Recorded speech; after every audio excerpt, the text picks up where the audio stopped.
4 યુગના પાઠ છે. પહેલો યુગ કે પ્રહલાદે કર્યો પાઠ, બીજા યુગમાં હરિશ્ચંદ્રે કર્યો, ત્રીજા યુગમાં ધર્મરાજાએ કર્યો, ચોથા યુગમાં બલિરાજાએ કર્યો અને બલિરાજા વખતે બંધ કર્યું.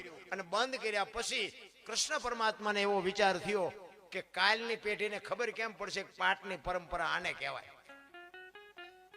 એટલે કૃષ્ણ પરમાત્માને જન્મ લેવો તો કે હું અહીંયા જઈ અને પાઠની પરંપરાની આ બધું ચાલુ કરું ને કાલની પેઢીને ખબર કેમ પડશે કે પાઠ આને કહેવાય.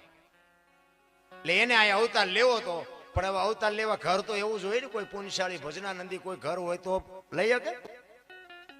આ અજમલ રાજાને બાપુ દીકરાની ખોટ હતી અને કૃષ્ણ પરમાત્માને આવવાનું હતું ને આ બેનો મેળ પડી ગયો. રામદેવજી બાપા એ પોતે કૃષ્ણ અને ઈ આવ્યા પછી જ બાપુ આ પાઠની પરંપરા ચાલુ થઈ. પછી એમાં જે હોય તે એમાં આપણે ઊંડું ઉતરવાની કોઈ જરૂર નથી. પણ મહાપુરુષો કહે છે પાઠની પરંપરા ધરતી આકાશ સૂર્ય ચંદ્ર કાંઈ નહોતું ને તેથી પાઠ હતો.